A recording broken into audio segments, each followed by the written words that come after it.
Movie की starting होती है एक लड़की को दिखाते हुए जिसका नाम रिक है और वो अपनी स्कूल बस के पीछे तेजी से भाग रहा है क्योंकि आज वो स्कूल के लिए लेट हो चुका है। अब बस थोड़ा आगे जाके रुक तो जाती है लेकिन रिक उससे टकरा जाता है, फिर स्टॉप साइन से भी टकरा जाता है और बस में चढ़ते चढ़ते दरवाजे से भी। यानी आज बेचारे की किस्मत ही खराब थी। अब जैसे ही वो बस में एंटर होता है तो उसके साथी यानी उसके स्कूलमेट्स उसे अपने साथ ही नहीं बिठा रहे होते। सारे उससे कह रहे होते हैं सॉरी हम तुम्हें अपने साथ नहीं बिठा सकते। तभी उसे अपना दोस्त दिखता है जो उसे अपने साथ बैठने की ऑफर करता है। अब बस में बैठते ही रिक फौरन से पीछे देखता है। वहाँ पर एक लड़की अपने एक और दोस्त के साथ बैठी होती है और ये लड़की वो होती है जिसे रिक पसंद करता है और ये रिक का क्रश भी है। इस लड़की का नाम जिल होता है। पर तभी रिक का दोस्त जब देखता है कि उसका दोस्त उसे देख रहा है तो वो रिक से कहता है बस कर दो, वो लड़की तुम्हें कभी नहीं मिलने वाली। उसका तो पहले से ही एक दोस्त है। उनके स्कूल का साइंस ट्रिप जाता है। जब वो लोग वहाँ पर पहुँचते हैं तो देखते हैं कि एक टहनी पर बर्ड बैठा हुआ है। जिल उस बर्ड अपने कैमरा से उस बर्ड की पिक्चर लेता है पर फ्लैश होने की वजह से वहाँ उस बर्ड को आग लग जाती है। पर शुक्र है कि वहाँ ये बात कोई नोट नहीं करता।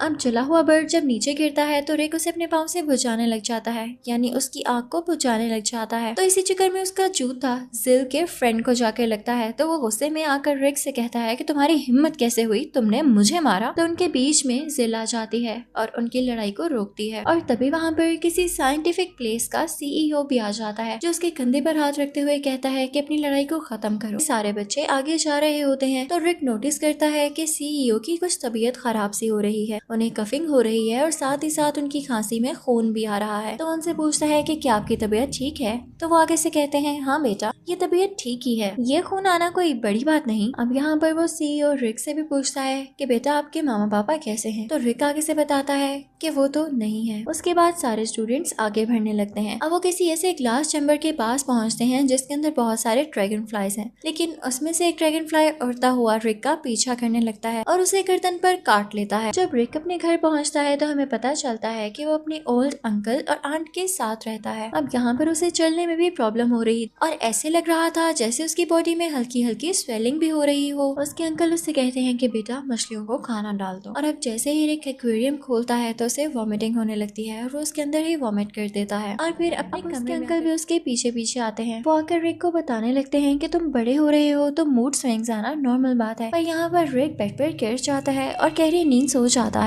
उधर हम उसी सीईओ को देखते हैं जो बाकी सारे लोगों को अपनी इन्वेंशंस दिखा रहा होता है और अब वो एक इलेक्ट्रिकल चेयर पर बैठ जाता है जिस पर बैठने के बाद उसे कुछ इलेक्ट्रिकल शॉक्स लगने लगते हैं। अब उसके पास एक आदमी खड़ा होता है जिसका वो हाथ पकड़ लेता है। तो उसका हाथ पकड़ने के बाद उस आदमी की सोल इस सीईओ में आ जाती है। सोल नहीं, एक तरह की जिंदगी, यानी सीईओ की जिंदगी अब लंबी हो जाती है। यहाँ पर सारे लोग ये देखकर डर से जाते हैं। फिर हम देखते हैं कि रिक को होश आ गया है और अब यहाँ पर वो अपना कंप्यूटर ऑन करता है और गूगल पर सर्च करने लग जाता है कि ड्रैगन फ्लाई बाइट, यानी वो ये देखना चाह रहा था कि ड्रैगन फ्लाई के काटने से क्या होता है, क्योंकि उसे अपनी बॉडी में बहुत से चेंजेस मिल रहे थे। पर तभी उसे एक नोटिफिकेशन आती है कि प्रोफेसर एक्स ने आपको फेसबुक पर एज ए फ्रेंड ऐड किया है और साथ ही साथ उनके कुछ मैसेजेस भी आते हैं कि रिक सारे जवाब मेरे पास हैं, मुझे मत ढूंढना, मैं तुम तक खुद आऊंगा। तभी उसकी नजर पड़ती है अपने फादर की पिक्चर पर, तो वो उसे देखने लग जाता है और अपने फादर को मिस करने लग जाता है कि डैडी आप बहुत जल्दी चले गए। फिर अगली सुबह हम देखते हैं कि इनके स्कूल में एक साइंस फेयर होता है तो वहाँ रिक भी जाता है। वहाँ पर एक गेस्ट आए होते हैं और वो होते हैं स्टीफन हॉकिंग्स। वो आकर इन सब बच्चों से कहने लग जाते हैं कि मुझे देखो मैं चल भी नहीं सकता,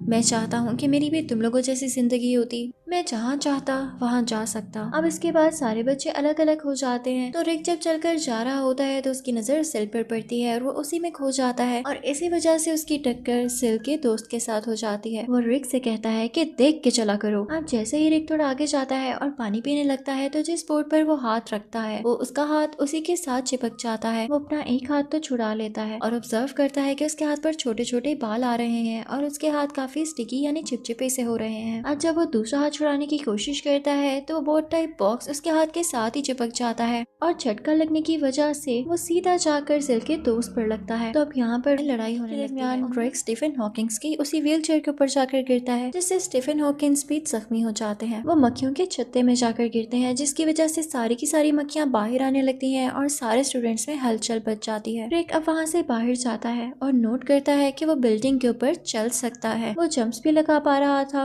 उसके हाथ भी स्टिकी हो गए थे और उसकी बॉडी भी काफी फ्लेक्सिबल हो चुकी थी। उसे ऐसे लग रहा था जैसे वो कोई स्पाइडरमैन बन गया हो। तभी वो वहां से देखता है कि रोड पर एक ट्रक काफी तेजी से आ रहा है और उस ट्रक के सामने एक बूढ़ी औरत और उसका डॉग है। तो रिक यहाँ पर उनकी मदद करने चाहता है और फौरन से वहां जाके उस बूढ़ी औरत और उसके डॉग को धक्का दे देता है और ट्रक भी यहाँ पर रुक जाता है। अब सारे लोग आकर उसको हैरान होकर देखने लगते हैं। रिक समझता है कि शायद वो मेरी तारीफ कर रहे हैं या मुझे अप्रिशिएट कर रहे हैं, पर जब वो बूढ़ी औरत किसी डंपर में फंसी होती है और उसका डॉग भी बेचारा नीचे खड़ा होता है, वो डॉग भी लटक रहा होता है। अब इसके बाद रिक अपने घर जाता है। जैसे वो घर के अंदर एंटर होता है तो देखता है कि उसके अंकल और उसका दोस्त वहाँ खड़े हुए हैं। उसके अंकल उसकी तरफ एक कील फेंकते हैं जिसे रिक काफी आसानी से कैच कर लेता है। तभी उसके अंकल उसे देख के कहते हैं कि रिक, मुझे तुम बदले बदले लग रहे हो। और रिक भी अपने अंकल की हर बात का काफी क्विकली जवाब दे रहा होता है। एक्सपेरिमेंट करने के लिए वो रिक पर अटैक करते हैं। वो एक नाइफ उठाते हैं और उसे मारते हैं, पर वो चाकू मुड़ जाता है और रिक को कुछ भी नहीं होता। यहाँ पर उन दोनों को पता चल जाता है कि रिक के पास कोई सुपर पावर्स हैं। रिक नोट करता है कि साथ वाले घर से काफी अजीब आवाजें आ रही हैं, यानी वो जिस घर के पास खड़ा हुआ है, और ये घर है उसकी दोस्त जिल का। अब वहाँ से जिल अपने घर से बाहर आती है क्योंकि उसे उसके दोस्त जाते जाते वो रिक से ये भी कह जाती है कि मैं तुम्हारे साथ भी ड्राइव पर जाना चाहूंगी। तो रिक बेचारा मासूमियत से अपनी साइकिल की तरफ देखता है कि मैं अपनी साइकिल पर इसे ड्राइव पर कैसे लेकर जाऊंगा, और तभी उसकी वो छोटी सी साइकिल पे गिर जाती है और टूट जाती है। यानी रिक को अब जिल से मिलने की कोई उम्मीद नहीं थी, यानी उसे ड्राइव पर ले जाने के लिए उसके पास कोई और सोर्स नहीं था। अब रिक घर आता है और उसे उसी प्रोफेसर एक्स की वीडियो कॉल आती है। तभी वीडियो कॉल खराब होने लगती है और वहाँ पर एक पॉपअप नोटिफिकेशन आती है जो किसी बैंक का ऐड होता है कि अगर आप गाड़ी के लिए लोन लेना चाहते हैं तो हम आपको लोन देंगे। अब ये देखकर रिक काफी खुश हो जाता है और सुबह अपने अंकल और आंट के साथ लोन लेने पर रोबर्स आकर बैंक को लूटने लग जाते हैं। और जब रिक बाहर जाकर देखता है तो वहाँ पर भीड़ लगी होती है। उस भीड़ के अंदर कोई छोटा सा बंदर होता है जो अपने करतब दिखा रहा होता है, लेकिन पास में ही उसके अंकल की बॉडी पड़ी होती है। वो फौरन से भाग कर जाता है और अपने अंकल को देखता है तो शुक्र है वो जिंदा होते हैं। उसके अंकल उससे पूछने लग जाते हैं,